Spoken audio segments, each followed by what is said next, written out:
shot, was some of it in New Jersey, or? We had, oh, sorry, so 3 locations, 5 days in each location. We shot a week in Manhattan, which is the young couple.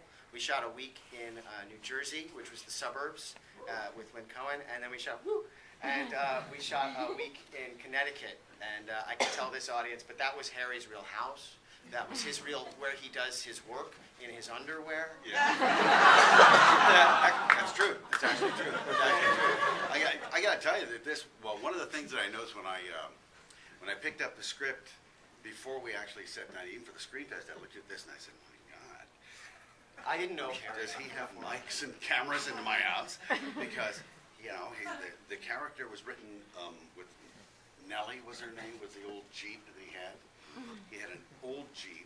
He had a passion, and I think in the original, in his first inception, he was a tennis player, I guess. Well, I don't play tennis, but I do love to go out in the backyard and shoot pictures of my ex-wife. I thought that was cool. I went with it. Yeah, I was like, guns or tennis? Guns or tennis? I don't know. I don't know what's going to be more dramatic. So we went with it. So we went with that, and it was so wacky because I thought, my God, this guy has it. This is almost kismet. It was written. The part was sort of written for me. It was written. But it's probably I've been a voiceover for almost 40 years, and this is probably the longest voiceover demo I ever made. But what a treat it was to take nearly 40 years of voice acting experience and expand and expound upon that and use my face, my body, my emotions. And much of that comes through in voiceover, but you can really see it here. And I have to say that some of the inspiration for my character is sitting in the audience right here, my wife and daughter.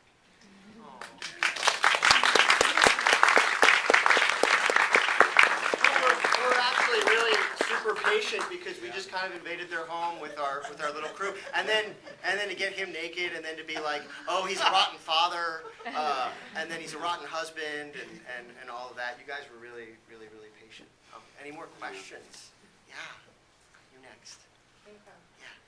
You said a little while ago, you mentioned something about improv, and I have to say, as I was watching every performance, y'all too, and all the performances, there's such a wonderful verve and spontaneity and presence to all the performances. So I guess my question is, was there a lot of improv involved? As much as you can. First of all, I can't write nearly as well as.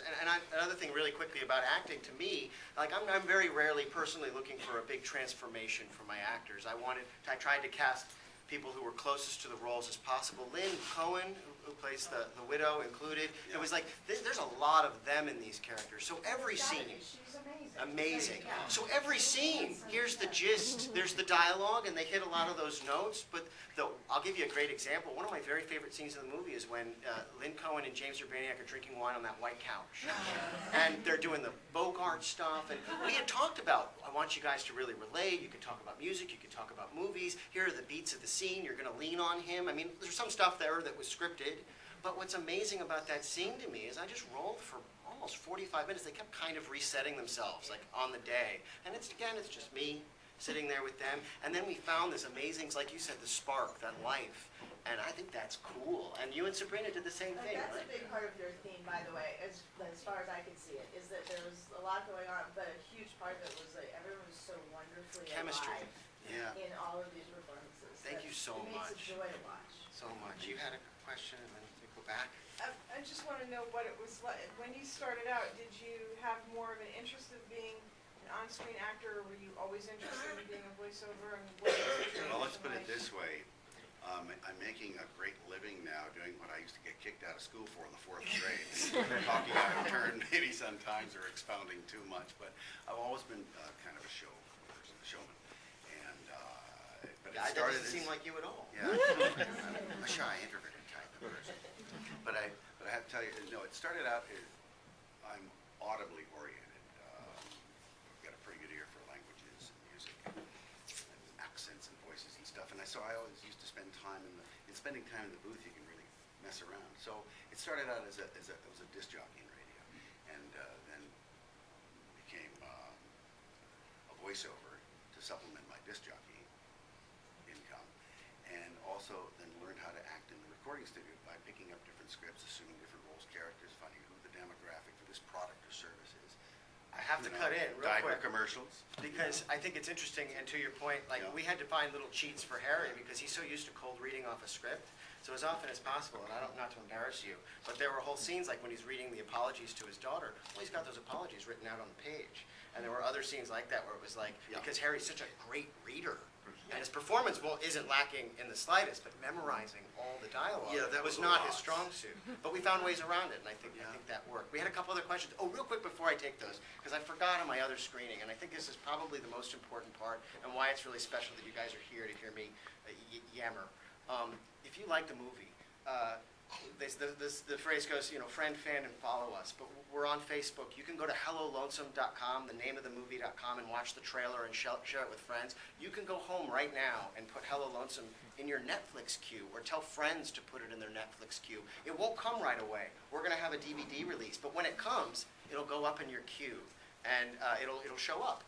And it just means write little reviews wherever you can, or tell people about it. It means so much to a little movie like this, just towards spreading the word. Any other questions before, and I'll stick around afterwards. Were they really drinking wine when they were sitting on the A lot of wine. Method acting. A lot of Lena's a little lush. And she wouldn't mind me saying so. If she were here, she'd be going, she's really, she wasn't drunk in those scenes. She's a fabulous actress, but they were slowly drinking. And we went through quite a few ice cubes for that. Yes? Where did you get the idea for that relationship? That's a good question. The very first incarnation of the script, which Brett read, the film was called Kingdom of Gravy. It was based on a phrase that was taken out of the film afterwards. And it wasn't this big age difference. It was a different man. And in all the excitement and trouble of casting that part opposite Lynn, who's really a great, it was just hard finding the right chemistry. And when James came up, it just made it suddenly blossomed. I mean, almost instantly. It was just so interesting to me. I was like, I wasn't going for a Harold and Maude thing. It just turned out it was wonderful, because I wasn't just documenting another relationship. I was documenting, well, what is that? That loneliness thing, that thing is, you know what? Good enough. They appreciate each other, and they got a lot from each other, and I think that tells the story even better. Thank you you're an amazing audience. Thank you for coming.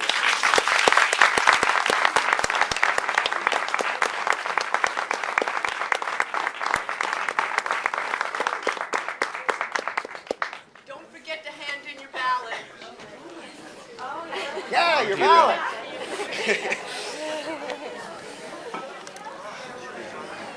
So that was the director sitting behind us the entire time. Really? Yeah, he was sitting behind us the entire movie. Say we watched the movie with the director sitting behind us. It's really neat. Hey, Eric. He has. I like that line.